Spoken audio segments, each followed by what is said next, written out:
ಓ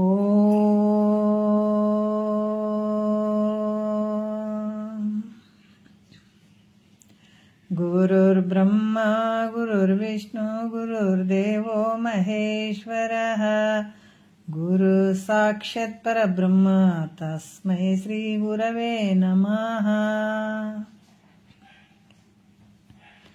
ಧ್ಯಾನ ಮೂಲ ಗುರು ಮೂರ್ತಿ ಪೂಜ್ಯ ಮೂಲ ಗುರುಪಾದ ಮಂತ್ರ ಮೂಲ ಗುರು ವಾಕ್ಯ ಮುಕ್ತಿ ಮೂಲ ಗುರು ಕೃಪಃ. ಶ್ರೋತ್ರಿಯ ಬ್ರಹ್ಮನಿಷ್ಠ ಸದ್ಗುರು ಬಸವಾನಂದರ ಪಾದಕಮಲಗಳಿಗೂ ಹಾಗೂ ಅವರ ಪ್ರತಿರೂಪಂಥ ನಿಜಗುಣಪ್ಪನವರ ಪಾದಕಮಲಗಳಿಗೂ ನನ್ನ ದೀರ್ಘದಂಡ ಪ್ರಣಾಮಗಳನ್ನು ಸಲ್ಲಿಸುತ್ತಾ, ಸದ್ಗುರು ಮಾರ್ತಾಂಡ ಸಾವಯವ ಸದ್ಗುರುಗಳ ಪಾದಕಮಲಗಳಿಗೂ ಹಾಗೂ ರಾಯಪ್ಪ ಸದ್ಗುರುಗಳ ಪಾದಕಮಲಗಳಿಗೂ ನನ್ನ ದೀರ್ಘದಂಡ ಪ್ರಣಾಮಗಳನ್ನು ಸಲ್ಲಿಸುತ್ತಾ, ಗುರು ಸ್ವರೂಪರಾದಂಥ ನನ್ನ ಪತಿದೇವರಿಗೂ ಕೂಡ ನನ್ನ ದೀರ್ಘದಂಡ ಪ್ರಣಾಮಗಳನ್ನು ಸಲ್ಲಿಸುತ್ತಾ, ಮನದಲ್ಲಿ ಸ್ಮರಿಸಿಕೊಳ್ಳುತ್ತಾ ತಮ್ಮೆಲ್ಲರಿಗೂ ವಂದಿಸುತ್ತಾ, ಇವಾಗ ಕೈವಲ್ಯ ಪದ್ಧತಿ ನಿಜಗೊಂಡ್ರು ಬರೋದಂಥ ಕೈವಲ್ಯ ಪದ್ಧತಿ ಒಳಗೆ ಭಾಳಷ್ಟು ವಿಚಾರಗಳನ್ನು ಹೇಳುತ್ತಾರೆ. ಈ ಕೈವಲ್ಯ ಪದ್ಧತಿ ಒಳಗೆ 5 ಸ್ಥಳಗಳ ಬಗ್ಗೆ ಹೇಳಿದರು ನಿನ್ನೆ. ಈ ಶಿವಕಾರುಣ್ಯ ಸ್ಥಳದಲ್ಲಿ ಮೊದಲನೆಯ ಪದ ಇದು. ಶ್ರೀ ಗುರು ವಚನೋಪದೇಶವನ್ನು ಆಲಿಸಿದಾಗಳಹುದು ನರರಿಗೆ ಮುಕುತಿ. ಬಹಳ ಮುಖ್ಯವಾಗಿರುವಂಥದ್ದು. ಈ ಕಷ್ಟದಿಂದ, ಈ ಬಂಧನದಿಂದ, ಈ ದುಃಖದಿಂದ, ಈ ಭ್ರಾಂತಿಯಿಂದ ನಾವು ಪಾರಾಗಬೇಕಾಗಿತ್ತು ಅಂತಂದ್ರೆ ಎಲ್ಲಿ ನೋಡ್ಬೇಕು ನಾವು ಅಂತಂದ್ರೆ ಸದ್ಗುರುವಿನ ವಚನವನ್ನು ಆಲಿಸಿದಾಗ ಇದರಿಂದ ಪಾರಾಗಕ್ಕೆ ಸಾಧ್ಯ ಅಂತ ಹೇಳ್ತಾ ಇದ್ದಾರೆ ಅವರು. ಇಂಥ ಒಂದು ಮುಕ್ತಿಯನ್ನು ಎಲ್ಲಿ ಸಿಗ್ತದಂದ್ರೆ ಗುರು ವಚನವನ್ನು ಆಲಿಸಿದಾಗ ಆಗುವಂಥದ್ದು ಅಂತ ನಿನ್ನೆ ವಿಷಯಗಳಲ್ಲಿ ಬಂತು. ಇಲ್ಲಿ 5 ಸ್ಥಳಗಳ ಬಗ್ಗೆ ಹೇಳಿದ್ರು ನಿಜಗೊಂಡ್ರು. ಒಂದು ಮುಕ್ತಿಯ ಊರನ್ನು ತಲುಪಬೇಕಾಗಿತ್ತು, ಆನಂದದ ಒಂದು ಸಾಗರವನ್ನು ತಲುಪಬೇಕಾಗಿತ್ತು. ಸದಾಕಾಲ ಆನಂದವಾಗಿರುವಂಥದ್ದನ್ನು ನಾವು ಪಡ್ಕೊಳ್ಬೇಕಾದ್ರೆ 5 ಸ್ಥಳಗಳನ್ನು ಇಟ್ಟಿದ್ದಾರೆ ಅವರು. ಒಂದು ಊರಿಗೆ ಹೋಗ್ಬೇಕಾದ್ರೆ ಮಧ್ಯ ಯಾವ ರೀತಿ ಸ್ಥಳಗಳು ಕೂತ್ಕೊಂಡು ರೆಸ್ಟ್ ತಗೊಂಡು ವಿಶ್ರಾಂತಿ ತಗೊಂಡು ಹೆಂಗೆ ಹೋಗ್ತದೋ ಅದರಂಗ ಇಲ್ಲಿ ಕೂಡ ಈ ಶಿವಕಾರುಣ್ಯ ಸ್ಥಳ, ಜೀವ ಸಂಬೋಧನಾ ಸ್ಥಳ, ಮತ್ತೆ ನೀತಿ ಕ್ರಿಯಾಚರ್ಯ ಸ್ಥಳ, ಯೋಗ ಪ್ರತಿಪಾದನಾ ಸ್ಥಳ, ಜ್ಞಾನ ಪ್ರತಿಪಾದನಾ ಸ್ಥಳ ಅಂತ 5 ಸ್ಥಳಗಳನ್ನು ನಿಜಗೊಂಡ್ರು ಮಾಡಿದಾರ. ಶಿವನ ಒಂದು ಕೃಪೆಯನ್ನು ಪಡ್ಕೊಂಡು ಶಿವನ ಕೃಪೆಯನ್ನು ಪಡೆಯುವಂಥದ್ದು ಶಿವಕಾರುಣ್ಯ ಸ್ಥಳ. ಅಂದ್ರೆ ತಾನು ಮಾಡಿದಂಥ ಅಪರಾಧಗಳನ್ನೆಲ್ಲ ಕ್ಷಮೆ ಮಾಡು. ಜನ್ಮಾಂತರದಲ್ಲಿ ಬಹಳಷ್ಟು ನಾನು ಅಪರಾಧಗಳನ್ನು ಮಾಡಿದ್ದೀನಿ. ಇಷ್ಟೆಲ್ಲ ಶ್ರುತಿ ಪ್ರಮಾಣ ಬಂದಿದ್ದಾವ, ಸದ್ಗುರುನಾಥ ಬಂದಿದ್ದಾನಾದ್ರೂ ಕೂಡ ನಾನು ಕೇಳಿಲ್ಲ. ದೊಡ್ಡ ಅಪರಾಧ ಮಾಡಿದ್ದೀನಿ. ನಾನು ಕೇಳಿದ್ರೆ ನನಗೆ ಇಷ್ಟು ಕಷ್ಟ ಬರ್ತಿರ್ಲಿಲ್ಲ. ಇದನ್ನ ಕೇಳುವಂತನೇ ಒಂದು ಶ್ರುತಿಗಳನ್ನು ಇಟ್ಕೊಂಡು ನೀನು ಗುರುನಾಥ ಪರಮಾತ್ಮನ ರೂಪಾಗಿ ಬಂದು ಕುಂತರೂ ಕೂಡ ಹೇಳಿದ್ರು ಕೂಡ ನಾನು ಗಮನಕ್ಕೆ ತಗೊಂಡಿಲ್ಲ. ಹಲವಾರು ಶರೀರಗಳನ್ನು ತೊಟ್ಕೊಂಡು ಬಂದಿದ್ದೀನಿ, ಆದರೂ ಕೂಡ ನಾನು ಯಾವುದು ಗಮನಕ್ಕೆ ತಗೊಂಡಿಲ್ಲ. ಅಲ್ಲಿ ತಗೊಂಡದಕ್ಕಾಗಿ ನನ್ನ ತಪ್ಪಾಗ್ಯದಪ್ಪ, ನನ್ನನ್ನು ಕ್ಷಮೆ ಮಾಡು ಅಂತ ಬೇಡ್ಕೊಳ್ಳುವಂಥದ್ದು. ನಾನಾ ಅಪರಾಧಗಳನ್ನು ಮಾಡಿದ್ದೀನಪ್ಪ, ನಾನು ಅವುಗಳನ್ನೆಲ್ಲ ಕ್ಷಮಿಸು, ನನ್ನ ಅಪರಾಧವನ್ನು ಮನ್ನಿಸಪ್ಪ ಅಂತ ಶಿವನನ್ನ ಕುರಿತು ಅನಂತ ರೀತಿಯಿಂದ ಪ್ರಾರ್ಥನೆ ಮಾಡುವಂಥದ್ದು, ಶಿವನ ಕೃಪೆಯನ್ನು ಪಡ್ಕೊಳ್ಳುವಂಥದ್ದು ಇದು ಶಿವಕಾರುಣ್ಯ ಸ್ಥಳ ಅಂತ ಹೇಳಿದರು. ಜೀವ ಸಂಬೋಧನಾ ಸ್ಥಳದಲ್ಲಿ ಕೂಡ ಜೀವನನ್ನು ಎಚ್ಚರಿಸುವಂಥದ್ದು, ಜೀವಾತ್ಮನನ್ನು ನೋಡು. ಅದಕ್ಕೆ ಇಲ್ಲೇನು ಹೇಳ್ತಾರೆ, ಈ ಸಂಸಾರದಲ್ಲಿ ಇದ್ದಂಥ ನಿನ್ನ ಮೋಹ ಬುದ್ಧಿಯಿಂದಲೇ ನಿನಗೇನಾಗ್ಯದ, ಆ ಮೋಹ ನಿನ್ನ ಬುದ್ಧಿಯಲ್ಲಿ ಕೌದ್ಬಿಟ್ಟದ. ಆ ಮೋಹ ಬುದ್ಧಿಯಿಂದ ಕೂಡ್ಕೊಂಡದಕ್ಕಾಗಿ ನಿನಗೆ ದುಃಖ ಆಗ್ಯದ. ಜಗತ್ತಿನ ಒಳಗ ಯಾವುದು ಹೆಂಡತಿ ಮಕ್ಕಳು ಸಂಸಾರ ಏನೈತಲ್ಲ, ಬಂಧು ಬಳಗ ಜಗತ್ತಿನ ಪ್ರಪಂಚ ಏನೈತಲ್ಲ, ಅದು ಯಾವುದು ನಿನಗೆ ದುಃಖನೂ ಕೊಟ್ಟಿಲ್ಲ, ಸುಖನೂ ಕೊಟ್ಟಿಲ್ಲ. ಆದರೆ ಇದರಿಂದ ನಿನಗೆ ದುಃಖ ಬಂಗೆ ಬಂದದಂತ ಹತ್ಕೊಂತ ಕುಂತಿದ್ದಲ್ಲ, ಯಾವುದರಿಂದಾಗಿದೆ ನೀನು ನಿನ್ನ ಬುದ್ಧಿ ಮೋಹದಿಂದ ಕೂಡಿದದಕ್ಕಾಗಿ. ಇಲ್ಲೇ ಆಪರೇಷನ್ ಆಗ್ಬೇಕಾಗ್ಯದ. ಯಾರಿಗೆ ಹೊರಗೆ ಜಗತ್ತಿನಾಗ ಯಾರಿಗೆ ಆಪರೇಷನ್ ಆಗ್ಬೇಕಾಗಿಲ್ಲ, ನಿನ್ನ ಬುದ್ಧಿಗೆ ಆಪರೇಷನ್ ಆಗ್ಬೇಕಾಗ್ಯದಿಲ್ಲ. ಅದಕ್ಕೆ ನಿನಗೆ ದುಃಖ ಆಗ್ಯದ. ಯಾವ ರೀತಿ ನಿನ್ನ ಮೋಹ ಬುದ್ಧಿಯಿಂದಲೇ ನಿನ್ನ ದುಃಖಕ್ಕೆ ಒಳಗಾಗಿದೆಪ್ಪ. ನಿನಗೆ ದುಃಖ ಕೊಡುವಂಥವ್ರು ಜಗತ್ತಿನೊಳಗೆ ಏನಾರ ಐತೇನೋ, ಯಾರನ್ನ ಅದಾರೇನಂದ್ರೆ ಯಾರೂ ಇಲ್ಲ. ನಿನಗೆ ಕಷ್ಟ ಕೊಡುವಂಥವ್ರೂ ಇಲ್ಲ, ನಿನಗೆ ಯಾವ ರೀತಿಯಿಂದ ತ್ರಾಸ ಕೊಡೋಂತಾರೆ ಜಗತ್ತಿನೊಳಗಿಲ್ಲ. ವಸ್ತುಗಳು ನಿನಗೆ ಸುಖನೂ ಕೊಟ್ಟಿಲ್ಲ, ದುಃಖನೂ ಕೊಟ್ಟಿಲ್ಲ. ಈ ಭೋಗದ ವಸ್ತುಗಳು ಏನೋ ಅದಾವ, ನೀನು ಅದು ಭೋಗಿಸ್ದಾಗ ಸುಖ ಅಂತಿದ್ಯಾ, ಅಪೇಕ್ಷೆ ಪಟ್ಟು ಅದು ಪಡ್ಕೊಂಡಾಗ ಸುಖ ಅಂತಿದ್ಯಾ. ಅದರಿಂದ ಸುಖನೂ ಇಲ್ಲ, ದುಃಖನೂ ಇಲ್ಲ. ನಿನ್ನ ಮೋಹ ಬುದ್ಧಿಯಿಂದ ಕೂಡ್ಕೊಂಡದಕ್ಕೆ ಸುಖ ದುಃಖ ಅನಿಸ್ತಂಗೆ ಆಗ್ತದೆ ಹೊರಗೆ ಅಷ್ಟೇನೆ. ಅದರಿಂದ ಈ ಮೋಹವನ್ನು ಬಿಟ್ಬಿಡು. ಏನು ಇಟ್ಕೊಂಡಿದೆ, ಈ ಮೋಹವನ್ನು ಇಟ್ಕೊಂಡದಕ್ಕೆ ನಿನಗೆ ರೋಗ ಬಂದದ ನಿನಗೆ. ಯಾಕಂದ್ರೆ ಮೊದಲು ರೋಗಕ್ಕೆ ಏನಾರ ಆರಾಮಿರ್ಲಿಲ್ಲ ಅಂತಂದ್ರೆ ರೋಗವನ್ನು ಪತ್ತೆ ಹಚ್ಚಿದಾಗ ಅರ್ಧ ರೋಗ ಕಡಿಮೆ ಆದಂಗೆ. ಏನಾಗ್ಯದೇನ್ರಿ, ಭಾಳ ತ್ರಾಸ ಆಗ್ಯದ್ರಿ, ದವಾಖಾನಿಗೆ ತೋರಿಸಿದೀವಿ, ಎಲ್ಲ ತೋರಿಸಿದೀವಿ, ಪರೀಕ್ಷೆ ಮಾಡಿಸಿದೀವಿ, ಆದ್ರೆ ಅದು ಯಾವ್ದಂತ ಗೊತ್ತಾಗವಲ್ದ್ರಿ. ಎಲ್ಲ ನಾರ್ಮಲ್ ಅಂತ ಬರ್ತಿದ್ರಿ, ಆದ್ರೆ ಕಷ್ಟ ಮಾತ್ರ ನನಗೆ ತಪ್ಪಿಲ್ಲ ಅಂತೀವಿ. ಹೌದಲ್ಲ? ಎಲ್ಲ ಕಡೆ ಎಕ್ಸ್ರೇ ಮಾಡಿಸಿದೀವಿ, ಸ್ಕ್ಯಾನಿಂಗ್ ಮಾಡಿಸಿದೀವಿ, ಎಲ್ಲ ಡಾಕ್ಟ್ರಿಗೆ ತೋರಿಸಿದ್ವಿ, ಎಲ್ಲ ನಾರ್ಮಲ್ ಬರ್ತಿದ್ರಿ, ಆದ್ರೆ ಮಾತ್ರ ನನಗೆ ದುಃಖ ತಪ್ಪಿಲ್ಲ, ತ್ರಾಸ ತಪ್ಪಿಲ್ಲ, ತೊಂದರೆ ತಪ್ಪಿಲ್ಲ, ಈ ರೋಗ ಹೋಗವಲ್ದು ಅಂತೀವಿ. ಹೌದಲ್ಲ? ಯಾವಾಗ ಮೂಲ ರೋಗಕ್ಕೆ ಮೂಲ ಈ ತ್ರಾಸಿಗೆ ತೊಂದರೆಗೆ ಮೂಲ ಆಗಿರುವಂಥದ್ದು ರೋಗ ಗೊತ್ತು ಮಾಡ್ಕೊತೀವಿ, ಆ ರೋಗಕ್ಕೆ ನಾವು ಅದು ಔಷಧಿಯನ್ನು ಅರ್ಧ ರೋಗನೇ ಕಡಿಮೆ ಆದಂಗೆ ಆಗ್ತದೆ. ಅದಕ್ಕೆ ಮೊದಲು ರೋಗ ಪತ್ತೆ ಹಚ್ತಾರೆ ಡಾಕ್ಟ್ರು. ಯಾವ ರೋಗ ಅಂತ ಪತ್ತೆ ಹಚ್ಚೋದಕ್ಕಾಗಿ scanning, x ray, blood test, urine test ಅಂತೆಲ್ಲ ಹೇಳ್ತಾರೆ. ಯಾಕಂದ್ರೆ ರೋಗ ಪತ್ತೆ ಹಚ್ಚಲಿಲ್ಲ ಅಂದ್ರೆ ಮತ್ತೆ ಹೆಂಗೆ ಗುಳಿಗೆ ಕೊಡೋಕ್ಕಾಗ್ತದೆ ಅಲ್ಲ? ಅದ್ರಂಗ ಇಲ್ಲಿ ಕೂಡ ಈ ದುಃಖಕ್ಕೆ ಮೂಲ ಕಾರಣ ಆಗಿರುವಂಥದ್ದು ಯಾವುದಪ್ಪ? ಮತ್ತಿಷ್ಟು ವರ್ಷ ಶರೀರ ಬರ್ತದ ಹೋಗಾಕತ್ತದ, ಬರಾಕತ್ತದ, ಹೋಗಾಕತ್ತದ, ಸಾಯ್ತೀನಿ ಹುಟ್ತೀನಿ ಅಂತ ಇಷ್ಟು ಒದ್ದಾಡಕತ್ತಿದಲ್ಲ, ಇದಕ್ಕೆ ಮೂಲ ಕಾರಣ ಯಾವುದಂದ್ರೆ ನಿನ್ನಲ್ಲಿರುವಂಥ ಮೋಹ ಬುದ್ಧಿ. ನಿನ್ನಲ್ಲಿರುವಂಥ ಮೋಹ ಬುದ್ಧಿನೇ ನೀನು ದುಃಖಕ್ಕೆ ತಂದು ಕುಂದ್ರಿಸದ. ಅದಕ್ಕೆ ಇದೆಲ್ಲ ದುಃಖಕ್ಕೆ ಮೂಲ ಕಾರಣ ಆಗಿರುವಂಥ. ಅದಕ್ಕೆ ರಾಗದಿಂಬೇರಿನ್ನು ಭವಬೀಜ ಮುಂಟೆ, ಇಲ್ಲಿ ಹುಟ್ಟಿ ಬರೋದಕ್ಕೆ ಮೂಲ ಕಾರಣ ಆಗಿರುವಂಥದ್ದು ಯಾವುದು? ರಾಗ, ಮೋಹ. ಅದಕ್ಕೆ ಇಂಥ ಒಂದು ಭವರೋಗಕ್ಕೆ ಮೂಲ ಕಾರಣ ಯಾವುದು ಅಂದ್ರೆ ಈ ಮೋಹ ಅನ್ನುವಂಥದ್ದು. ಮೊದಲ ಅದನ್ನು ಕಳ್ಕೊ, ಅದನ್ನು ಬಿಡು ಫಸ್ಟ್. ಅದಕ್ಕೆ ಈ ರೀತಿ ಹೇಳುವಂಥದ್ದು ಜೀವನನಿಗೆ ಎಚ್ಚರಿಸುವಂಥದ್ದು. ಇದು ಜೀವ ಸಂಬೋಧನಾ ಸ್ಥಳ ಅಂತಂದ್ರೆ ಜೀವಾತ್ಮನಿಗೆ ಎಚ್ಚರಿಕೆ ಕೊಡುವಂಥದ್ದು. ಇದು ಈ ಜೀವ ಸಂಬೋಧನಾ ಸ್ಥಳದಲ್ಲಿ ಎಚ್ಚರಿಕೆಯನ್ನು ಕೊಡ್ತಾನೆ. ನೀನು ಹಿಂಗಿರೋದ ದಾರಿ ತೋರಿಸ್ತಾರೆ ನೋಡ್ರಿ. ಈ ಒಂದು ಆನಂದಕ್ಕೆ ನಾವು ಹೋಗ್ಬೇಕಾಗಿತ್ತಂದ್ರ ದಾರಿ ತೋರಿಸ್ತಾನ. ಅದಕ್ಕೆ ಇಂಥ ತಾಯಿ ತಂದೆ ತೋರ್ಸಂಗಿಲ್ಲ, ಬಂಧು ಬಳಗ ತೋರ್ಸಂಗಿಲ್ಲ. ಬಂಧುಗಳಾದವರು ಬಂದುಂಡು ಹೋಗೋರು, ಬಂಧನ ಕಳಿಯಲರಿಯರು ಗುರುವಿಂತ ಬಂಧುಗಳು ಉಂಟೆ ಸರ್ವಜ್ಞ ಅಂತ ಹೇಳ್ತಾರೆ. ತಂದೆ ತಾಯಿ ಬಂಧು ಬಳಗ ಇವರೆಲ್ಲ ತೋರಿಸ್ತಾರೆ, ಆನಂದದ ಮಾರ್ಗ ತೋರಿಸ್ತಾರನ್ನವ್ರು. ಸಾಯೋ ಮಾರ್ಗನೇ ತೋರಿಸ್ತಾರೆ, ಮತ್ತೆ ಸತ್ಕೊಂಡು ಹೋಗೋದೆ. ಏನು ಮದುವೆ ಮಾಡ್ತಾರ, ಎಲ್ಲ ಮಾಡ್ತಾರ, ಸಂಸಾರ ಮಾಡ್ರಪ್ಪ, ಕಮ್ಮಗೆ ಸಂಸಾರ ಮಾಡ್ರಿ ಅಂತಾರ, ಎಲ್ಲ ಮಾಡ್ರಿ ಅಂತಾರ. ಆದ್ರೆ ಎಲ್ಲಿಗೆ ಹೋಗುದು? ಮತ್ತೆ ಹೋಗೋದೆ, ಎಲ್ಲವನ್ನು ಇಟ್ಕೊಳ್ಳೋದು, ಮತ್ತು ಬಂಧಕ್ಕೆ ಗುರಿ ಮಾಡುವಂಥದ್ದು ಎಲ್ಲಷ್ಟು.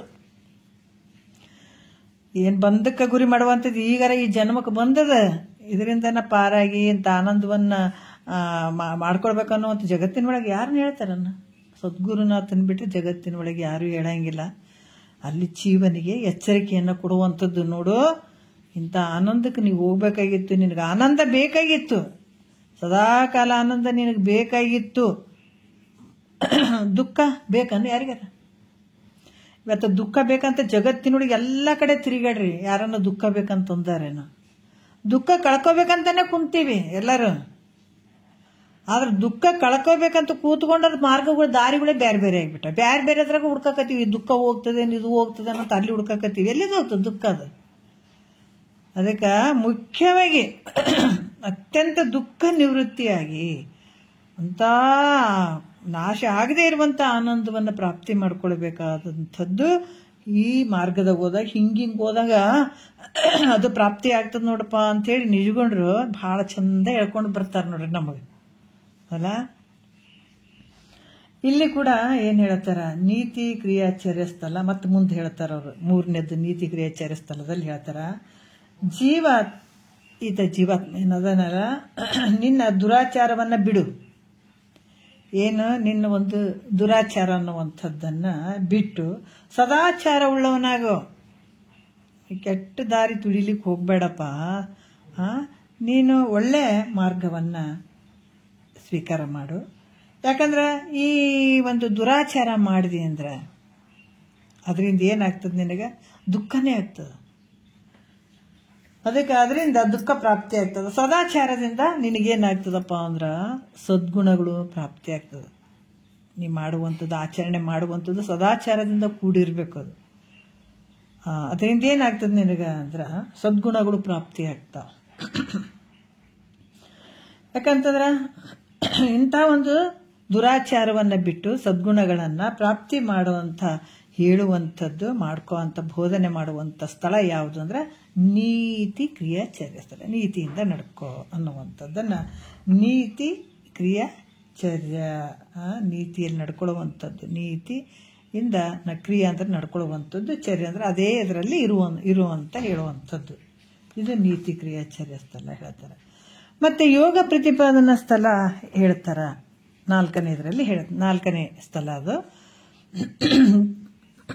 ಏನ್ ಹೇಳ್ತಾರೆ, ಜೀವನಿಗೆ ಚಿತ್ತಿನ ಚಂಚಲತ್ವದ ಮೂಲಕವಾಗಿ ದುಃಖ ಸಂಭವ ಆಗ್ತದೆ.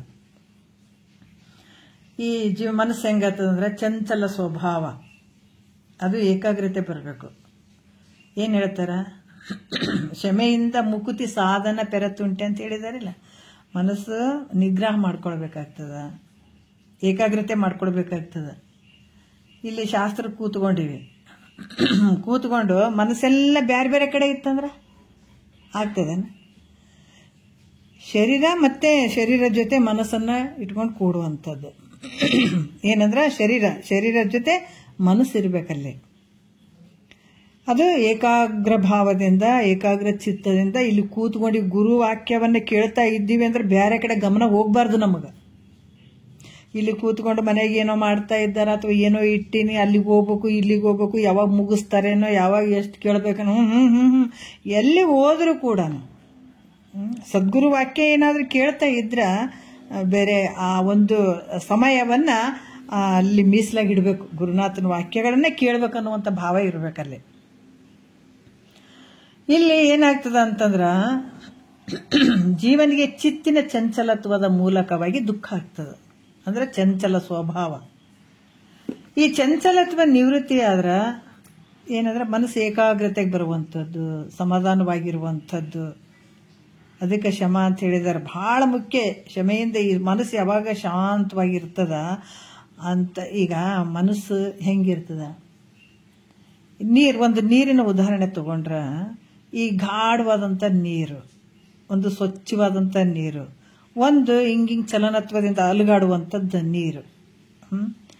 ಈಗ ಒಂದು ಗಾಢವಾದ ನೀರಲ್ಲಿ ಒಂದು ಸೂರ್ಯನ ಒಂದು ಪ್ರತಿಬಿಂಬ ಅಲ್ಲಿ ಬೀಳಕ್ ಸಾಧ್ಯ ಅದೇನೋ? ಯಾಕಂದ್ರೆ ಅದು ಗಾಢ ಆಗ್ಯದ, ಅಲ್ಲಿ ಕಾಣಂಗಿಲ್ಲ, ಯಾವ ಪ್ರತಿಬಿಂಬ ಅಲ್ಲಿ ಕಾಣಂಗಿಲ್ಲ. ಈಗ ನೀರು ಹರಿದಾಡ್ತಾ ಇರುವಂತ ನೀರಲ್ಲಿ ಹಿಂಗಿಂಗ ಈಗ ಒಂದು ಪಾತ್ರೆ ಒಳಗೆ ನೀರು ಹಾಕೊಂಡು ನಾವು ಪರೀಕ್ಷೆ ಮಾಡ್ಬೋದು. ಹಿಂಗ ಅಲುಗಾಡಿಸಿದ್ರ ಅಲ್ಲಿ ಪ್ರತಿಬಿಂಬ ಹೆಂಗ್ ಕಾಣಿಸ್ತದ? ನಮ್ಮ ಪ್ರತಿಬಿಂಬ ಆಗಿರ್ಬೋದು, ಸೂರ್ಯನ ಒಂದು ಪ್ರತಿಬಿಂಬ ಅಲ್ಲಿ ನಮ್ಗೆ ಕಾಣಿಸ್ತದೆ ಅಂದ್ರೆ ಹಿಂಗೆ ಚಂಚಲ ಆಗ್ಬಿಡ್ತದೆ, ಹಿಂಗೆ ಅಲುಗಾಡ್ತಾ ಇರ್ತದ ನೋಡ್ರಿ. ಯಾವಾಗ ಒಂದು ಪಾತ್ರೆಯಲ್ಲಿ ನೀರು ಶಾಂತವಾಗಿ ಇತ್ತು ಅಂತಂದ್ರ ಸೂರ್ಯನ ಒಂದು ಪ್ರತಿಬಿಂಬ ಬಹಳ ಚಂದ ಅದರಲ್ಲಿ ಬೀಳ್ತದೆ. ನಮ್ಮ ಪ್ರತಿಬಿಂಬ ಆಗಿರ್ಬೋದು, ಸೂರ್ಯನ ಪ್ರತಿಬಿಂಬ ಆಗಿರ್ಬೋದು, ಅಲ್ಲ ಆ ನೀರಿನಲ್ಲಿ ಬಹಳ ಚಂದ ಬೀಳ್ತದೆ, ನಾವು ಕಾಣಕ್ ಸಾಧ್ಯ. ಅದ್ರಂಗ ಪ್ರತಿಯೊಬ್ಬರ ಒಂದು ಅಂತಃಕರಣದಲ್ಲಿ ಈ ಚಂಚಲ, ಈ ಚಿತ್ತು, ಈ ಮನಸ್ಸನ್ನುವಂಥದ್ದು ಯಾವ ರೀತಿ ಇರ್ಬೇಕಂತಂದ್ರೆ ಬಹಳಷ್ಟು ಕಲ್ಮಶದಿಂದ, ಅಂದ್ರ ಎಲ್ಲರ ಒಂದು ಅಂತಃಕರಣದಲ್ಲಿ ಮಲ, ವಿಕ್ಷೇಪ, ಆವರಣ 3 ದೋಷಗಳು ಇರ್ತಾವ. ಯಾವಾಗ ಮಲ ಮತ್ತೆ ವಿಕ್ಷೇಪ ದೋಷದಿಂದ ಕೂಡಿತ್ತು ಅಂತಂದ್ರ ಈ ವಾಕ್ಯಗಳು ಅಳವಡಂಗಿಲ್ಲ, ತಿಳಿಯಕ್ಕಾಗಂಗಿಲ್ಲ, ಬಂದು ಕುಂತು ಕೇಳಕ್ ಆಗಂಗಿಲ್ಲ. ಅದನ್ನ ನಿವೃತ್ತಿ ಮಾಡೋದಕ್ಕೆ ಇವೆಲ್ಲ ಹೇಳ್ತಾ ಇದ್ದಾರೆ ಈಗ. ಅದಕ್ಕೆ ಈ ರೀತಿ ಯಾವಾಗ ಚಿತ್ತಿನ ಚಂಚಲತ್ವ ಅಲ್ಲಿ ಇತ್ತು ಅಂತಂದಾಗ ಏನಾಗ್ತದ, ಅದರಿಂದ ದುಃಖ ಆಗ್ತದಲ್ಲ, ಆ ಚಂಚಲತ್ವ ನಿವೃತ್ತಿ ಆಗ್ಬೇಕು, ಏಕಾಗ್ರತೆ ಬರಬೇಕು, ಮನಸ್ಸು ಶಾಂತವಾಗಿರ್ಬೇಕು. ಇವೆಲ್ಲ ತಿಳ್ಕೊಳ್ಬೇಕಾದ್ರ ನಮ್ಮ ಮನಸ್ಸು ಶಾಂತವಾಗಿರ್ಬೇಕು. ಈ ಶಾಂತವಾಗಿ ಇರೋದಕ್ಕ ಅದನ್ನ ನಾವೇ ಕಾರಣ, ಚಂಚಲ ಆಗೋದಕ್ಕೆ ಕೂಡ ನಾವೇ ಕಾರಣ. ಅದಕ್ಕೆ ಈ ರೀತಿ ಚಂಚಲತ್ವ ಯಾವಾಗ ನಿವೃತ್ತಿ ಆಗ್ತದೆ ಅವಾಗ ದುಃಖ ಇರಂಗಿಲ್ಲ. ಆ ಚಂಚಲತ್ವ ಏನಾದ್ರೂ ಇತ್ತು ಅಂತಂದ್ರೆ ಅದನ್ನ ನಿವೃತ್ತಿಗೋಸ್ಕರ, ಚಂಚಲ ಸ್ವಭಾವ ಇತ್ತು ಅಂದ್ರೆ ಈಗ ಶಿವಕಾರುಣ್ಯ, ಜೀವ ಸಂಪಾದನೆ, ನೀತಿ ಕ್ರಿಯೆದಲ್ಲೇ ನಮ್ಮ ಮನಸ್ಸು ಶಾಂತ ಆಯಿತು ಅಂತಂದಾಗ ನಾವು ಜ್ಞಾನಕ್ಕೆ ಹೋಗ್ಬಿಡ್ಬೋದು. ಅದು ಆಗದೇ ಇದ್ರ ಚಿತ್ತಿನ ಒಂದು ಚಂಚಲತ್ವದ ನಿವೃತ್ತಿಗೋಸ್ಕರ ಇಲ್ಲಿ ಮಂತ್ರಯೋಗ, ಲಯಯೋಗ, ಹಠಯೋಗ, ರಾಜಯೋಗ ಮತ್ತು ಶಿವಯೋಗ ಅಂತ 5 ಪ್ರಕಾರವಾದಂಥ ಯೋಗಗಳನ್ನು ಹೇಳಿದ್ದಾರೆ ಇಲ್ಲಿ. ಯಾಕಂದ್ರೆ ಇದು ಕೂಡ ನಿಜಗೊಂಡ್ರೆ ಯಾವುದೇ ಇಲ್ಲಿ ವಿಚಾರಗಳನ್ನ ತಗೊಂಡ್ರು ಕೂಡ ಮತ್ತೆ ಶಿವಜೀವನ ಐಕ್ಯತೆನೇ ಹೇಳ್ತಾರ ಅವ್ರು. ಮತ್ತೆ ಜ್ಞಾನಕ್ಕೆ ತಗೊಂಡು ಹೋಗ್ತಾರ, ಅಭೇದಕ್ಕೆ ತಗೊಂಡು ಹೋಗ್ತಾರೆ. ಯಾವ್ದು ಹೇಳಿದ್ರು ಕೂಡ ಯೋಗ ಪ್ರತಿಪಾದನಾ ಸ್ಥಳ, ಈ 5 ಸ್ಥಳಗಳನ್ನೇನು ಇಟ್ಟಿದಾರ, ಇದು ನಿನ್ನ ಮನಸ್ಸು ಚಂಚಲತ್ವದಿಂದ ಕೂಡಿತಂದ್ರೆ ಏಕಾಗ್ರತೆಯ ಸಲುವಾಗಿ ಈ ಯೋಗವನ್ನ ಹೇಳಿದಾರ. ಪಂಚಯೋಗಗಳನ್ನ ಅಲ್ಲಿ ಹೇಳಿದಾರ.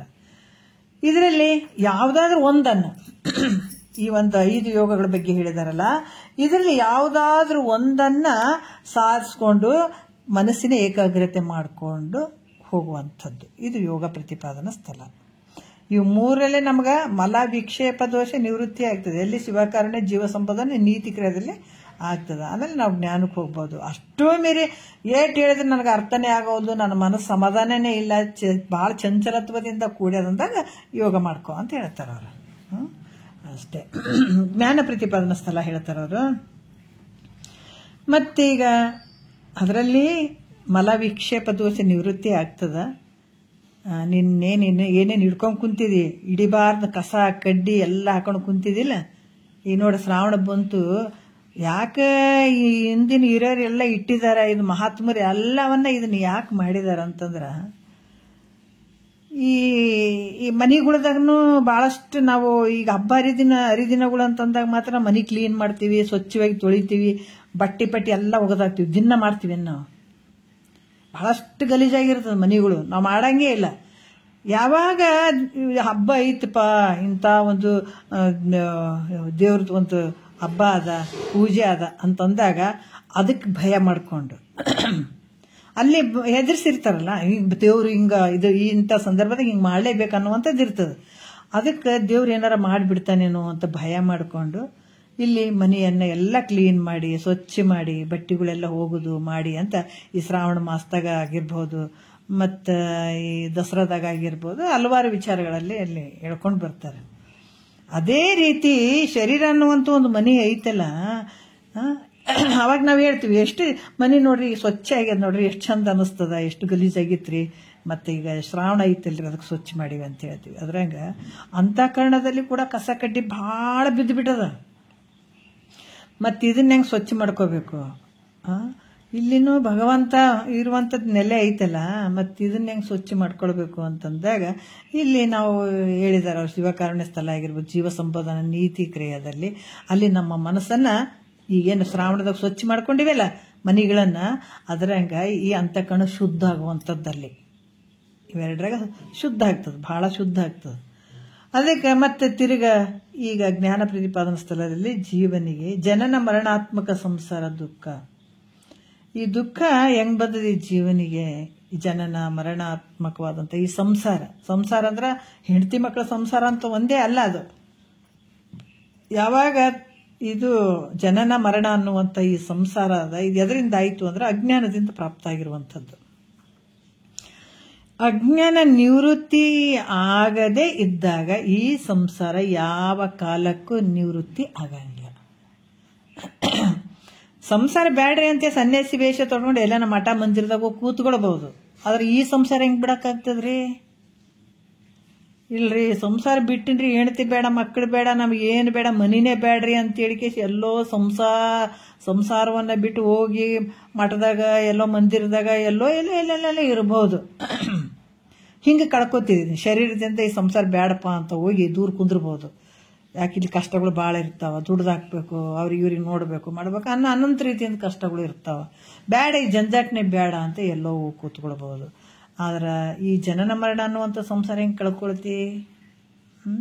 ಎಲ್ಲಿ ಕೂತ್ಕೊಂಡ್ರು, ನೀವು ಹೋಗಿ ಅಡಿಗೆ ಕೂತ್ಕೊಂಡ್ರು ಕೂಡ ಈ ಜನನ ಮರಣ ಸಂಸಾರ ಅನ್ನುವಂಥದ್ದು ನಿವೃತ್ತಿ ಆಗ್ಬೇಕಾದ್ರೆ ಸದ್ಗುರುವಿನ ಮುಖಾಂತರನೇ ನಿವೃತ್ತಿ ಆಗ್ತದೆ. ಇದು ಅಂದ್ರೆ ಅಜ್ಞಾನ ನಿವೃತ್ತಿ ಆಗ್ಬೇಕು, ಜ್ಞಾನ ಪ್ರಾಪ್ತಿ ಆಗ್ಬೇಕು. ನೋಡ್ರಿ, ಜ್ಞಾನ ಆಗೋವರೆಗೂ ಅಜ್ಞಾನ ನಿವೃತ್ತಿ ಆಗಂಗಿಲ್ಲ. ಈ ಅಜ್ಞಾನ ನಿವೃತ್ತಿಯಾಗಿ ದುಃಖ ನಿವೃತ್ತಿ ಆಗ್ಬೇಕಾಗಿತ್ತು ನಿನಗಂದ್ರೆ ಇದು ಜ್ಞಾನನೇ ಬೇಕು. ನಾವು ತಿಳ್ಕೊಳ್ಬೇಕು. ನಾವೆಲ್ಲ ಹಂಗ ಮಾಡಿದ್ವಿ ಹಿಂಗೆ ಮಾಡಿದ್ರಿ ದುಃಖದಿಂದ ಪಾರಾಗ್ತಿದ್ವಿ. ದುಃಖ ಪಕ್ಕ ಏನು ಪಾರಾಗಂಗಿಲ್ಲ. ಒಳಗೆ ಗಾಯ ದೊಡ್ಡದಿರ್ತದೆ, ಮ್ಯಾಲೆ ಈಟೆ ಮಾಯದಕ್ಕೆ ಕೆಲವು ಔಷಧಿಗಳು ಇರ್ತಾವೆ, ಒಳಗೆಲ್ಲ ಇರ್ತದೆ. ಒಳಗಿದ್ದು ಕೂಡ ಮ್ಯಾಲೆ ಮಾಯ್ದಂಗೆ ಕಾಣ್ತಿರ್ತದಲ್ಲ. ಹಂಗೆ ನಾವು ಏನೋ ಸುಖ ಆದಂಗೆ ಆಗ್ತದ, ಇದು ಏನೋ ಸಾಧಿಸ್ಬಿಟ್ಟಿವಿ ಅನ್ನಂಗೆ ಆಗಿರ್ತದ. ಆದ್ರೆ ಒಳಗೆ ಅದು ಬೆಂಕಿ, ಆ ದುಃಖ ಇದ್ದೇ ಇರ್ತದೆ, ಎಲ್ಲೋ ಹೋಗ್ತದೆ ಅದು. ಯಾವಾಗ ನಿನಗೆ ಜ್ಞಾನ ಅಳವಡ್ತದ, ಜ್ಞಾನ ಆಗ್ತದೆ, ಅವಾಗ ಅಜ್ಞಾನ ನಿವೃತ್ತಿ ಆಗ್ತದ. ಅಲ್ಲಿವರೆಗೂ ಎಷ್ಟು ಜನ್ಮನ ತಿರುಗಿಡ್ಬಾ. ಮತ್ತೆ ನಾವು ತಿಳ್ಕೊಳ್ಳಿಲ್ಲ, ನಾವೆಲ್ಲರೂ ಕಲಿಯೋರೇ ಇಲ್ಲೇ. ಹಿಂಗೆ ಕಲಿಯೋದು ಸಿಗೋದು ನಮಗೆ, ನೀವು ನಿಮಗೆ ನಾವು. ಈ ಜಗತ್ತಿನವ್ರು ಭಾಳ ಜನ ಜಾತ್ರೆಗೆ ಹೋಗ್ತೀವಲ್ಲ, ಅವ್ರು ಕಾಣ್ತಾರೆ, ನಾವು ಕಾಣ್ತಾರೆ, ಎಲ್ಲ ಅವರೆಲ್ಲ ನಮ್ಗೆ ಹಿಂದೆ ಭೇಟಿ ಆದಾರೆ ಹೊಸ ಮಂದಿ. ಯಾಕೆ ನಾವೆಲ್ಲ ತಿಳ್ಕೊಂಡಿದ್ದೀವಿ, ಗುರುಮುಖ ಅಂತ ತಿಳ್ಕೊಂಡಿದ್ದೀವಿ. ಅಪ್ಪ ಇಂಥ ದುಃಖ ಐತೆ ಅಂತ ಗೊತ್ತಾಗಿ ಗುರುಮುಖ ಅಂತ ತಿಳ್ಕೊಂಡಿದ್ದೀವಿ ಅಂದ್ರೆ ನಾವು ಆನಂದದಾಗ ಇರ್ತಿದ್ದೀವಿ. ಈಗ ಜಾತ್ರೆಗೆ ನಾವು ಎಲ್ಲರೂ ಬರ್ತೀವಿ, ಅವ್ರೇನು ಬೇರೆ ಅವ್ರು ಯಾರು ಬೇರೆ ಅಲ್ಲ. ಎಲ್ಲ ಒಂದೊಂದು ಕಾಲದಾಗ ಒಂದೊಂದು ಜನ್ಮದಾಗ ಅವ್ರು ಎಲ್ಲರೂ ಅವ್ರಿಗೆ ನಾವು ಭೇಟಿ ಆಗಿವಿ, ನಮಗೆ ಅವ್ರು ಭೇಟಿ ಆಗ್ಯಾರ. ಎಲ್ಲರೂ ಹಂಗೆ ನಾವೇ. ಯಾವಾಗ ಇದನ್ನು ತಿಳ್ಕೊಳಕ್ಕೆ ಹೋಗದೇ ಇದ್ದಾಗ ಎಲ್ಲರೂ ಹುಟ್ಟದೇ ಸಾಯೋದ. ಹುಟ್ಟಿದವನು ಸಾಯಲೇಬೇಕು, ಸತ್ತವನು ಹುಟ್ಟಲೇಬೇಕು. ಹಿಂಗದ ನೇಮ. ಅದಕ್ಕೆ ನಾವು ಯಾರು ಹೋಗಾರಲ್ಲ, ಈ ಶರೀರ ಕೂಡ ಹೋದಂಗೆ ಆಯ್ತು. ಮತ್ತೆ ಬರೋದೇ ಇನ್ನೊಂದು ಏನಾರು ಶರೀರ ಹೊತ್ಕೊಂಡು ಬರೋದೇ, ಮತ್ತೆ ಹೋಗೋದು ಮತ್ತೆ ಬರೋದು. ಇದರಿಂದ ಸಾಕಾಗಿ ಹೋಗ್ಯದಪ್ಪ ಈ ಶರೀರ ಅನ್ನುವಂಥದ್ದು. ಏನು ಬಂದು ಗಂಟು ಬಿದ್ದದಪ್ಪ ಅಂತಾರೆ ಮಹಾತ್ಮರಿಗೆ. ಗೊತ್ತಾಗ್ಬಿಡ್ತದಕ್ಕೆ. ಹೇಳ್ತಾರೆ, ತನುವಿದೇನು ಎನ್ನೋಳು ಒಂದಿತೈತಕ್ಕೆ ನಾನಾರು ಜನನ ಮರಣ ಕಾರ್ಯ ನನ್ನೀ ಶರೀರದೊಳಗೆ. ಎಷ್ಟು ಅದ್ಭುತವಾಗಿ ಹೇಳ್ತಾರೆ ಮಹಾತ್ಮರು ಮುಂದೆ ಬರ್ತಾವು. ಅದಕ್ಕೆ ಇಂಥ ಒಂದು ದುಃಖದಿಂದ ನಾವು ಬಿಡುಗಡೆ ಆಗಬೇಕಾಗಿತ್ತು ಅಂತಂದ್ರೆ ಅಜ್ಞಾನ ನಿವೃತ್ತಿ ಆದಾಗ ಜ್ಞಾನ ಆಗಬೇಕು. ಜ್ಞಾನ ಆದಾಗ ಅಜ್ಞಾನ ಅನ್ನುವಂಥದ್ದು ನಿವೃತ್ತಿ ಆಗ್ತದೆ. ಅಜ್ಞಾನ ಅನ್ನುವಂಥ ದುಃಖ ನಿವೃತ್ತಿ ಆಗ್ತದೆ. ಅದರಿಂದ ಜೀವನ ಅವಶ್ಯವಾಗಿ ತನ್ನ ಸ್ವಸ್ವರೂಪದ ಜ್ಞಾನವನ್ನು ಮಾಡಿಕೊಳ್ಳೇಬೇಕು. ಇಲ್ರಿ ಬರೇ ಮಹಾತ್ಮರು ಮಾಡ್ಕೊಂಡ್ರಿ, ನಮಗೆ ಹೆಂಗಾಗ್ತದ್ರಿ? ನಾವೇನಿಲ್ರಪ್ಪ, ಅವ್ರು ಮಹಾತ್ಮರು ಮಾಡ್ಕೊಂಡ್ಬಿಟ್ಟಾರ ಅಂತ ನೀನು ಹಂಗ ಕುಂತಿದ್ದೆ. ಆದ್ರೆ ನಿನಗೆ ದುಃಖ ತಪ್ಪದೇ ಇಲ್ಲ, ಯಾವ ಜನ್ಮಕ್ಕೂ ತಪ್ಪದೇ ಇಲ್ಲ. ನೀ ಮತ್ತೆ ಮಹಾತ್ಮನೇ ಆಗ್ಬೇಕು. ನೀನು ಮಹಾತ್ಮ ದಾರಿಗೆ ಹೋಗ್ಬೇಕು. ಮಹಾತ್ಮನೇ ಆದಾಗ ಮಾತ್ರ ನಿನಗೆ ಆನಂದದ ಸುಖ ಅದ. ಅಲ್ಲಿವರೆಗೂ ಹಿಂಗೆ ಅದು ಅಂತ ತಿರುಗಾಡೋದೆ. ಆ ಜನ್ಮ ಈ ಜನ್ಮ ಒಂದಲ್ಲ ಎರಡಲ್ಲ. ಅದನ್ನ ನೆನೆಸ್ಕೊಂಡ್ರ ನಿಜಗೊಂಡ್ರು ಅಬ್ಬಬ್ಬಬ್ಬ ಏನಪ್ಪ ನಿದ್ರೆ ಬಾರದಿದೆನ್ನ ದುಃಖ, ನಿದ್ರೆ ಬಾರದಿದೆನ್ನ ಪರಿಭವ ದುಃಖ ಸಮುದ್ರವೆನಿಸುವ ಸಾಯಸವ ನೆನೆದು ಅಂತ ಹೇಳ್ಯಾರ ಅವರು. ಅವ್ರಿಗೇನು ಕಡಿಮೆ ಇತ್ತು ಹೇಳ್ರಿ ರಾಜ್ಯರವರು. ಬರೇ ಉಂಡು ತಿಂದು ಆರಾಮಾಗಿ ಜೀವನ ಮಾಡಿ ಹೋಗ್ಬೋದಾಗಿತ್ತಲ್ಲ. ಅವ್ರ ತಲೆಯಾಗ ಎಂಥದ್ದು ವಿಚಾರ ಒಕ್ಕೊಂಡ್ಬಿಡ್ತು ನೋಡ್ರಿ. ನಾವು ಮಹಾತ್ಮರು ನೋಡ್ತೀವಿಲ್ಲ, ಇವಾಗ ಬುದ್ಧಂದು ನೋಡ್ತೀವಿ, ಮಹಾರಾಜ ಆಗಿ ಮೆರಿಬಹುದಾಗಿತ್ತು. ಆದ್ರೆ ಹಂಗಿಲ್ಲಲ್ಲ. ಇದು ಈ ಸಂಸಾರ ಹಂಗಿಲ್ಲ, ವಿಷಮ ಸಂಸಾರ ಅಂತ ಯಾರು ಒಂದ್ರದಾಗ ತೋರಿದ್ರೆ ಇನ್ನೊಂದ್ರದಾಗ ನಾನಾ ಥರ ತೋರ್ತದ. ಇದು ನೀನೆಲ್ಲ ಸುಖ ಅನ್ಕೊಂಡಿರ್ಬೋದು. ಮ್ಯಾಲಿದ್ದವ್ರು ಭಾಳ ದುಃಖದಾಗ ಅದಾರ, ನಾ ಭಾಳ ಚಂದ. ಕೆಳಗಿದ್ದವ್ರು ಭಾಳ ದುಃಖದಾಗ ಅದಾರ, ನಾ ಮ್ಯಾಲದೀನಿ, ನಾ ಭಾಳ ಚಂದ ಇದೆ, ನನಗೆ ದುಃಖ ಬರಂಗಿಲ್ಲ. ಇದೇನು ಅಂತ ಅನ್ಬೋದು ನೀನು.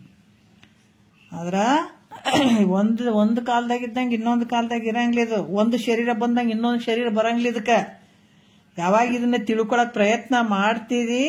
ಅದಕ್ಕೆ ಹೇಳಿದ್ರಲ್ಲ ಪರಮಾರ್ಥ ಗೀತೆ ಒಳಗೆ ಸಪ್ತಭೂಮಿಕೆ ಒಳಗೆ 1, 2 ಇವೆಲ್ಲ ಮಾಡ್ಕೊಂಡಾಗ ಅವಾಗ ಮನುಷ್ಯನ ಶರೀರ ಬರ್ತದ. ಇದನ್ನ ಯಾವ್ದು ಮಾಡ್ಕೊಳ್ಳಿಲ್ಲ, ಇದ್ರ ತಂಟೆಗೆ ಬರಂಗಿಲ್ಲ ಅಂತಂದ್ರ ಅವಾಗ ಬರ್ದಿಟ್ಕೊಂಡ್ಬಿಡ್ರಿ. ಈ ಪ್ರಾಣಿ ಪಕ್ಷಿಗಳು ಗಿಡ ಮರಗಳು ಇವೇನು ಶರೀರಗಳು ಅದಾವಲ್ಲ, ನಾವು ಮುಂದೆ ಹಂಗ ಬರ್ತೀವಿ. ಈಗ ನಾಯಿ ನರಿಗಳು ಪ್ರಾಣಿ ಪಕ್ಷಿಗಳು ಬಂದಾಗ ಓಡದಕ್ಕಿಸ್ ಕಳಿಸ್ತೀವಿ. ಅವು ಪಾಪ ಊಟ ಇರ್ಲದ ಆ ಕಡೆ ಈ ಕಡೆ ತಿರುಗಾಡ್ತಿರ್ತಾವ. ಈ ಬಿಸಿಲು ಮಳಿಗೆ ಹೆಂಗೆ ತಿರುಗಾಡ್ತಾವ, ನಾವು ಪಾಪ ಅನ್ಕೋತೀವಿ ಕೂತ್ಕೊಂಡಲ್ಲೇ. ನಾವು ಅರ್ಥ ಮಾಡ್ಕೋಬೇಕು. ನಾವು ಇದನ್ನ ತಿಳ್ಕೊಳ್ಳಿಲ್ಲ ಅಂತಂದ್ರ ಮುಂದೆ ಆ ನಾಯಿ ನರಿ ಹಂಗೆ ನಾವು ಹಂಗ ತಿರುಗಾಡ್ತೀವಪ್ಪ ಅಂತ ಬರ್ಬೇಕು ತಲೆಯಾಗ ನಮಗೀಗ. ಹಂಗ ಹೇಳ್ತಾರ ಅವ್ರು. ನಾವು ಯಾವಾಗ ಇದನ್ನ ಮಾಡ್ಕೊಳ್ಳಿಲ್ಲ ಅಂತಂದ್ರ ಮತ್ತು ನರಕದಲ್ಲೂ ಹೊಡೆತಗಳು ಅದಾವ. ಮತ್ತು ತಿರ್ಗಾ ಶರೀರ ಬರ್ಬೇಕಾದ್ರೂ ಕೂಡ ಅಂತ ಶರೀರಗಳು ಬರ್ತಾವ.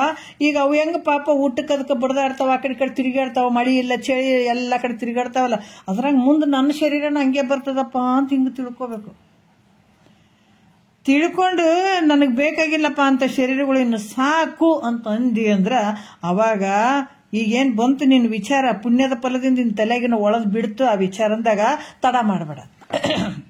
ತಡ ಮಾಡ್ಲಾರ್ದೇ ಗುರುವಿನ ಪಾದಕ್ಕೆ ಶರಣಾಗತನಾಗಿ ಶುರುನೇ ಮಾಡಿಬಿಡು. ನೀನು ಮತ್ ಬಿಟ್ಟಿ ಅಂದ್ರ ಇಂಥ ಸಮಯವನ್ನ ಕಳ್ಕೊಂಡ್ಬಿಡ್ತಿದಿ, ಇಂಥ ಶರೀರವನ್ನು ಕಳ್ಕೊಂಡ್ಬಿಡ್ತಿದಿ, ಆಯುಷ್ಯವನ್ನು ಕಳ್ಕೊಂಡ್ಬಿಡ್ತಿದಿ. ನಷ್ಟ, ಬರೀ ನಷ್ಟ ನಿನಗೆ.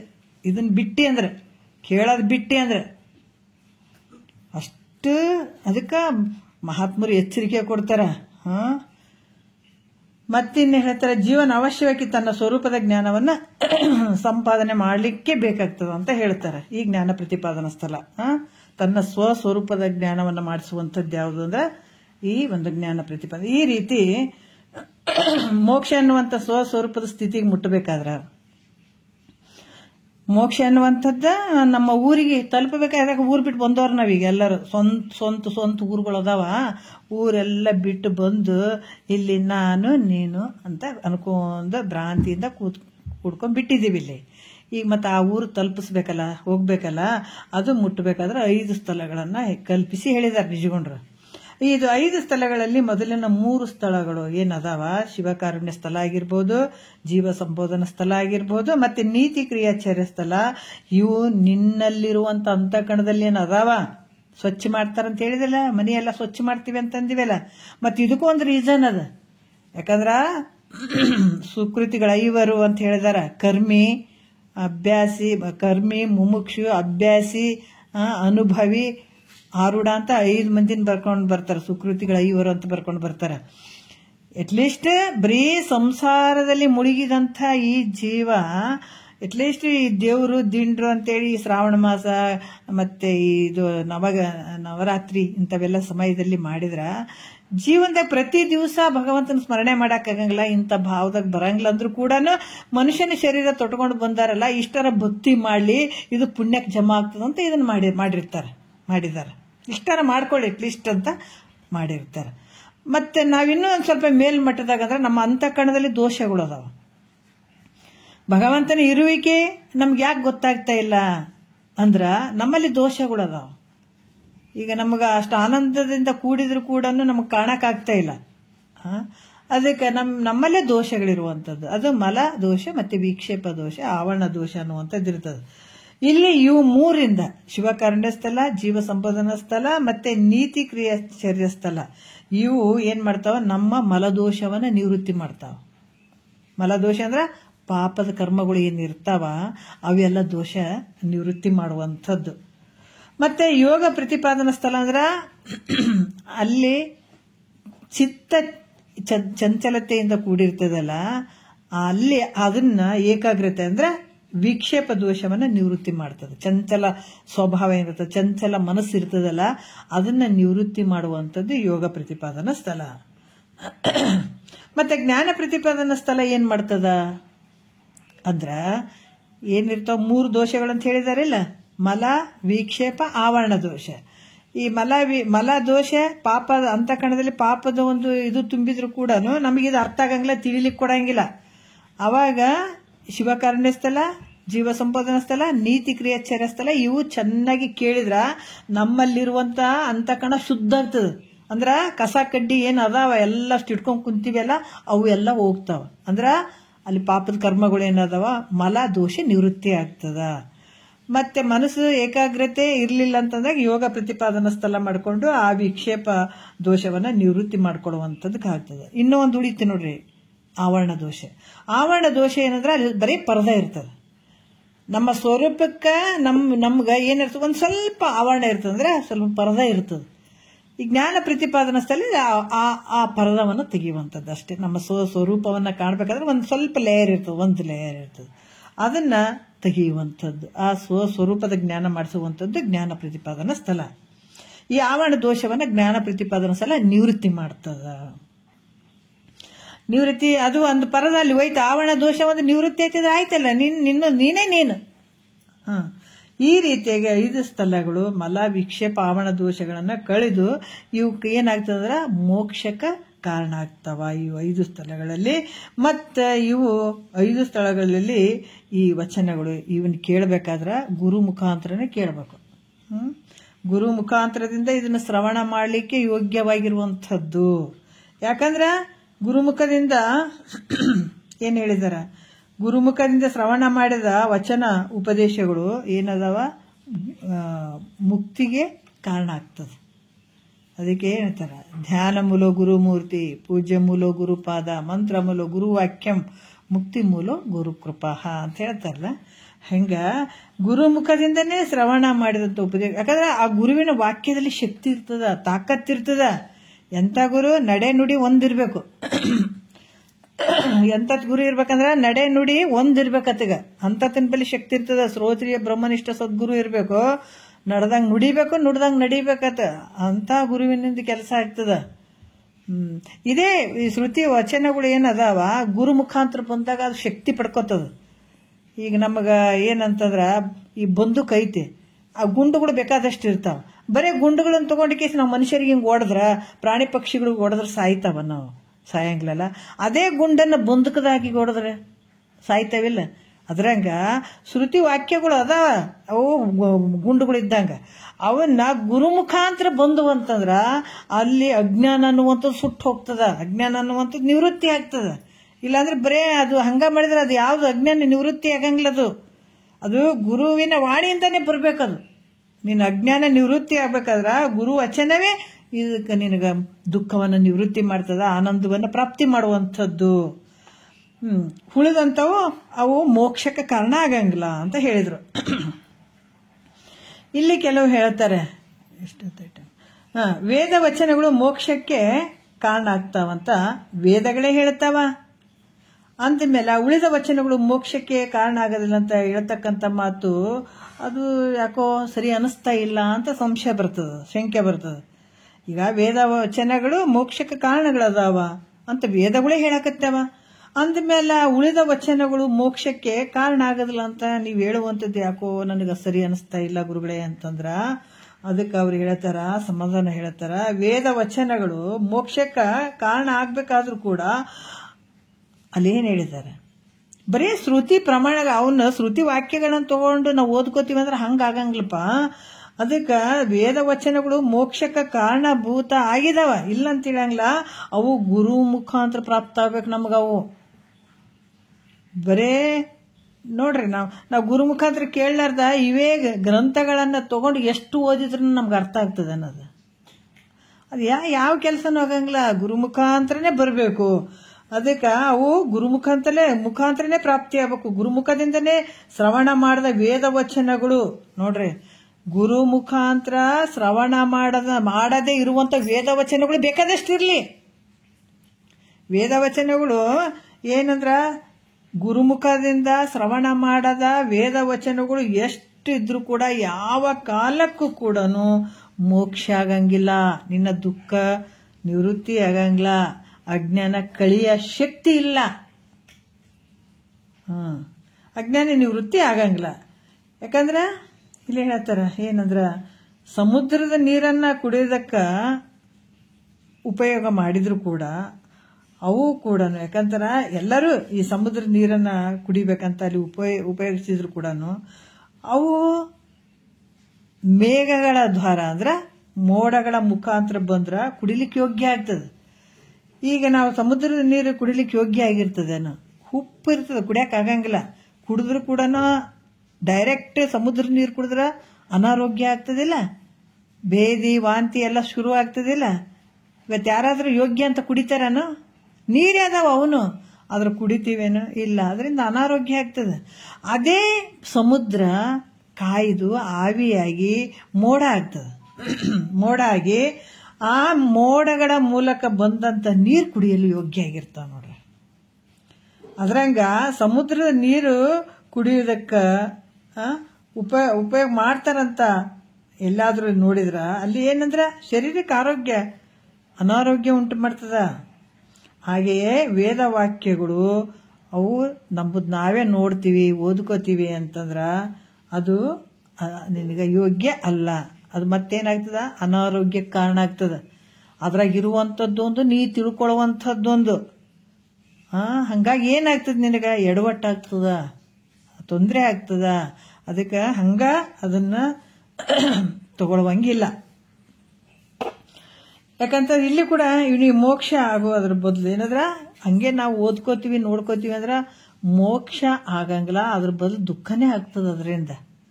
ಅದಕ್ಕೆ ಗುರು ವಚನದಿಂದಲೇ ಮೋಕ್ಷ. ಯಾಕಂದ್ರ ನಾವೇನೇ ಒಂದು ಗುಳಿಗೆ ಕೊಡ್ಬೇಕಾದ್ರೆ ನೋಡ್ರಿ ಆರಾಮಿರ್ಲಿಲ್ಲ ಅಂದ್ರೆ ಡಾಕ್ಟ್ರಲ್ಲಿ ಹೋದಾಗೆ ನಮಗೆ ಸಮಾಧಾನ, ಹೌದಲ್ಲ? ಯಾಕಂದ್ರೆ ಅದು ಗೊತ್ತು, ಎಲ್ಲ ಬಲ್ಲಾವಿರ್ತಾನೆ. ಈ ಗುಳಿಗೆಗಳು ಮನ್ಯಾಗ ಭಾಳ ಅದಾವ್ರಿ, ಎಲ್ಲ ಅಂಗಡಿಯಾಗ ಇರ್ತಾವ. ಅಂಗಡಿಯಾಗ ಗುಳಿಗೆಗಳಿಲ್ಲನ, ಅಂಗಡಿ ತುಂಬ ಗುಳಿಗೆ ಇಟ್ಟಾರ. ಆದ್ರೆ ನಾವು ಯಾವ್ದು ಬೇಕು ಅದನ್ನು ತೊಗೊಳಕ್ ಆಗ್ತದನ? ತೊಗೊಂಡ್ರೆ ಏನು ಗತಿ ಆಗ್ತದೆ ಹೇಳ್ರಿ? ಉಳಿತೀವೇನ? ಇಲ್ಲಲ್ಲ. ನಾವು ಮತ್ತೆ ಡಾಕ್ಟ್ರ್ ಹತ್ರ ಹೋಗಿ ಇಂಥ ರೋಗಕ್ಕಿಂಥದೇ ಔಷಧ ಅಂತ ಅವ್ರ ಮುಖಾಂತರ ಬರ್ಕೊಂಡು ಬಂದಾಗ ಅವಾಗ ಭಾಳ ಚಂದ ತಗೊಳ್ತೀವಿ, ಹೌದಲ್ಲ? ಅದೇ ರೀತಿ ಕೂಡ ಶ್ರುತಿ ಭಾಳಷ್ಟು ಅದಾವ, ಎಲ್ಲ ಶ್ರುತಿ ಅದಾವ, ಸ್ಮೃತಿಗಳು ಅದಾವ, ಎಲ್ಲ ಅದಾವ. ಆದ್ರೆ ಅವನ್ನ ಗುರು ಮುಖಾಂತರ ತಿಳ್ಕೊಂಡಾಗ ಮಾತ್ರ ಅದು ಯೋಗ್ಯ ಆಗ್ತದ, ನಿಂಗೆ ಆರೋಗ್ಯ ಆಗ್ತಿದೆ, ನೀನು ಅಂತ ಒಂದು ಬಂಧನದಿಂದ ಪಾರಾಗಕ್ಕೆ ಸಾಧ್ಯ ಆಗ್ತದ. ಅದಕ್ಕೆ ಇಲ್ಲಿ ಹೇಳ್ತಾರ, ಗುರು ವಚನದಿಂದಲೇ ಮೋಕ್ಷ ಆಗ್ತದ ಹೊರತು ಬೇರೆ ಯಾವುದರಿಂದ ಮೋಕ್ಷ ಆಗುವುದಿಲ್ಲ.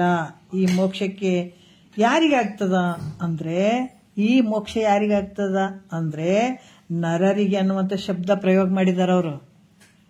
ಅಂದ್ರೆ ಮತ್ತೆ ನಾವೆಲ್ಲರೂ ನರರಾದವಲ್ರಿ, ಮನುಷ್ಯರದೀವಲ್ರಿ ಅಂದ್ರ ಇಲ್ಲಿ ಹೇಳ್ತಾರ ಅವ್ರು, ಬಹಳ ವಿಶೇಷವಾಗಿ ಹೇಳ್ತಾರ, ಎಲ್ಲ ಜೀವಿಗಳು ಕೋಟಿಗೆ ಶ್ರೇಷ್ಠವಾದಂಥ ಮನುಷ್ಯರಿಗೆ ಮಾತ್ರ ಆಗ್ತದೆ. ಯಾಕಂದ್ರ ಬಹಳಷ್ಟು ಉದ್ಬೀಜ, ಸ್ವೇದಜ, ಅಂಡಜ, ಜರಾಯುಜ ಅಂತ 4 ರೀತಿಯಿಂದ 4 ಗರ್ಭದಲ್ಲಿ ಬರುವಂತ ಜೀವಿಗಳು ಅದಾವಲ್ಲ.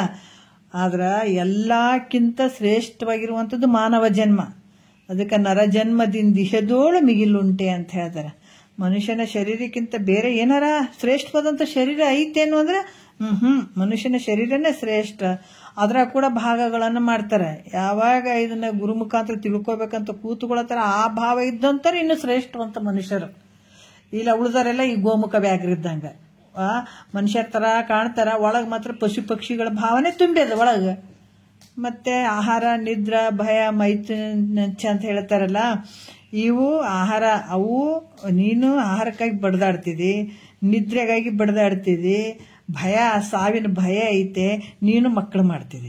ಈ ಪ್ರಾಣಿ ಪಕ್ಷಿಗಳನ್ನು ಹಂಗೆ ಮಾಡ್ತಾರೆ. ಮತ್ತು ಅಂಥ ಗುಣಗಳು ನಿನ್ನಲ್ಲಿದ್ರ ನಿನಗೆ ಮನುಷ್ಯ ಹೆಂಗಂತಾರ?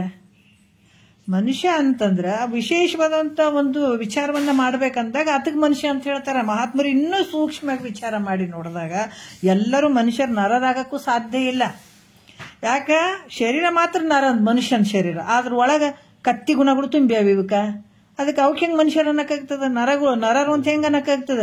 ನರರು ಅಂದ್ರೆ ಯಾರು? ಗುರು ಮುಖಾಂತರ ಯಾರು ತಮ್ಮನ್ನು ತಾವು ತಿಳ್ಕೊಕ್ ಬಿಡದಾಡ್ತಾರ ಅವ್ರಿಗೆ ನರರು ಅಂತ ಹೇಳ್ತಾರ ಅವರು. ಅದಕ್ಕೆ ಈ ಮಾನವ ಶರೀರ ಅನ್ನುವಂಥದ್ದು ಬಹಳ ಶ್ರೇಷ್ಠ ಅದ. ಇಲ್ಲಿ ಕೂಡ ಏನ್ ಹೇಳ್ತಾರೆ, ಇದ್ರ ಶ್ರವಣ ಮನನ ನಿಧಿಧ್ಯಾಸನ ಮಾಡೋದ್ರಿಂದ ಈ ಜ್ಞಾನವನ್ನ ಪಡ್ಕೊಂಡು ಏನು ದೃಢ ಜ್ಞಾನ ಮಾಡ್ಕೊಳ್ಳಿಕ್ಕೆ ಬರ್ತದೆ, ದೃಢ ಜ್ಞಾನ ಆಗ್ತದೆ. ದೃಢ ಜ್ಞಾನ ಯಾವಾಗ ಆಯ್ತು ಅಂದಾಗ ಇದು ಹೆಂಗಾಗ್ತದ? ಶರೀರ ಇದ್ದಾಗೆ ಮೋಕ್ಷವನ್ನ ಪಡ್ಕೊಂಡ್ಬಿಡ್ತೀವಿ. ಅಷ್ಟ ಆನಂದ. ಇದು ಸಂಸಾರ ಮುಗಿಸಿ ಪರಮಾರ್ಥ ಮಾಡಕ್ ಬರಂಗಿಲ್ಲ. ನಾವು ಬಹಳಷ್ಟು ವಿಚಾರ ಮಾಡಬೇಕು.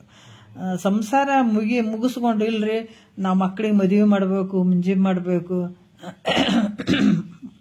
ಬಹಳಷ್ಟು ಕೆಲಸಗಳು ಅದಾವ, ಇನ್ನೂ ಒಂದು 4 ಮನೆ ಕಟ್ಟಬೇಕು, ಒಂದು 20 ಎಕರೆ ಹೊಲ ತಗೊಳ್ಬೇಕು, ಎಲ್ಲ ತಗೊಂಡ ನಂತರ ನೋಡನ್ರಿ ಅಂತ ಅನ್ನಂಗಿಲ್ಲಿದು. ಯಾಕಂದ್ರೆ ನಿನಗಾಗಿ ಕಾಯ್ಕೊಂಡು ಕುಂತಿಲ್ಲ ಈ ದಿವಸಗಳು, ನಿನ್ನ ಶರೀರ ಇವ್ಯಾವ ಕಾಯ್ಕೊಂಡು ಕುಂತಿಲ್ಲ. ಆದ್ರ ನೀ ಯಾವಾಗ ಜಾಗ್ರನಾಗಿ ಅದ್ರ ಜೊತೆ ನಿನ್ಗೆ ಸಂಸಾರ ಬಿಡುವಂತನೇ ಇಲ್ಲ. ಜಾಣನು ಪರಮಾರ್ಥ ಲೌಕಿಕ ಎರಡನ್ನೂ ಮಾಡದೆ ಕೂಡಿ ನಡೆಸುತ್ತೀಯ ನಿಂತು ಅಂತ ಹೇಳಿದಾರೆ ನಿಜಗೊಂಡ್ರು. ಅವ್ರಿಗೆ ಜಾಣ್ರ ಅಂತ ಹೇಳ್ತಾರೆ. ಸಂಸಾರನೂ ಮಾಡಬೇಕು, ಅದ್ರ ಜೊತೆಗೆ ಇದನ್ನು ಮಾಡ್ಕೊಳ್ಳುವಂಥದ್ದು ಬಹಳ ಜಾಣತನ ಐತೆ. ಅದಕ್ಕೆ ಯಾವಾಗ ಜ್ಞಾನವನ್ನ ಪಡ್ಕೊಂಡು ನೀ ಸಂಸಾರ ಮಾಡು, ಆರಾಮಾಗಿ ಮಾಡು, ಅದಕ್ಕೇನದು. ಅದರ ಸಂಸಾರ ಮುಗಿಸಿ ಪರಮಾರ್ಥ ಮಾಡ್ತೇನೆಂದ್ರೆ ಯಾವ ಕಾರಣಕ್ಕೂ ಸಾಧ್ಯ ಆಗಂಗಿಲ್ಲ ಅನ್ನುವಂಥ ವಿಚಾರವನ್ನ ಇಲ್ಲಿ ಹೇಳ್ತಾರೆ. ಯಾವಾಗ ಗುರು ಮುಖಾಂತರ ತಿಳ್ಕೊಂಡು ನಿನಗ ಈ ದೃಢ ಜ್ಞಾನ ಯಾವಾಗ ಆಯಿತು, ಅಭೇದ ದರ್ಶನಂ ಜ್ಞಾನ ಯಾವಾಗ ಇಂಥ ಭಾವ ದೃಢ ಆಯಿತು ಅಂದ್ರೆ ನಿನಗೆ ತಕ್ಷಣದಲ್ಲೇ ಮೋಕ್ಷ. ಈ ಸ್ವರ್ಗಾದಿ ಭೋಗಗಳನ್ನು ಅನುಭವಿಸ್ಬೇಕಂತ ಜಪ ತಪ ಏನ್ ಮಾಡಿದ್ರ ಮುಂದೆ ಸ್ವರ್ಗಕ್ಕೆ ಹೋಗುವಂಥದ್ದು ಮಾಡುವಂಥದ್ದು ಮುಂದೆ ಅನ್ಬೋದು. ಈ ಜ್ಞಾನ ಹಂಗಲ್ಲ. ಈ ಶರೀರ ಇರ್ತದ, ಜೀವ ಇರ್ತದ, ಆದ್ರೆ ಜೀವನ ಮುಕ್ತ ಆಗಿಬಿಡ್ತಿದೆ. ಅಂದ್ರೆ ಜೀವತ್ವ ಭಾವ ನಿವೃತ್ತಿ ಮಾಡ್ಕೊಳಕ್ ಸಾಧ್ಯ ಅದ. ಈ ರೀತಿ ಬಂದಾಗ ನಿನಗ ಏನಾಗ್ತದ? ದೃಢವಾದ ಜ್ಞಾನ ಯಾವಾಗ ಆಗ್ತದ ತಕ್ಷಣದಲ್ಲೇ ಇಂಥ ಆನಂದವನ್ನು ಅನುಭವಿಸ್ಲಿಕ್ಕೆ ಸಾಧ್ಯ ಅದ ಅಂತ ಈ ಒಂದು ವಿಚಾರದಲ್ಲಿ ಮೊದಲನೇದು ಶ್ರೀ ಗುರು ವಚನೋಪದೇಶವನ್ನು ಆಲಿಸಿದಾಗಲಹುದು ನರರಿಗೆ ಮುಕ್ತಿ ಅನ್ನುವಂಥ ಈ ಪಲ್ಲವಿಯಲ್ಲಿ ಇಷ್ಟು ವಿಚಾರಗಳನ್ನು ಹೇಳ್ತಾರೆ. ನಾಳೆ 1ನೇ ನುಡಿ ನೋಡೋಣ. ಗುರುವಿನ ಜೊತೆ ನಾವೆಲ್ಲರೂ ಹೋಗೋಣ. ಯಾಕಂದ್ರೆ ಈಗ ನಮ್ಮನ್ನು ಕೈ ಹಿಡಿದು ಕರ್ಕೊಂಡು ಹೋಗ್ತಾ ಇದ್ದಾರಲ್ಲ ಅವರನ್ನು ಬಿಡದೆ ನಾವು ಅವ್ರ ಜೊತೆ ಬೆನ್ನು ಹತ್ತೋಣ. ಕರ್ಕೊಂಡು ಹೋಗ್ತಾರೆ ನಮಗೆ. ಈಗ ಫಸ್ಟ್ ದಾರಿ ಹಿಡ್ದೀವಿ ಅಲ್ಲ, ಮೊದಲು ದಾರಿ ಹಿಡ್ದೀವಿ, ಚಲೋ ದಾರಿ ತೋರ್ಸೋಣ. ಈಗ ನಾವೆಲ್ಲರೂ ಹೋಗೋಣ. ಒಂದೆರಡು ಮತ್ತು ಗುರುಗಳ ಪಾದಕ್ಕೆ ಅರ್ಪಿಸಿ ಹರವು.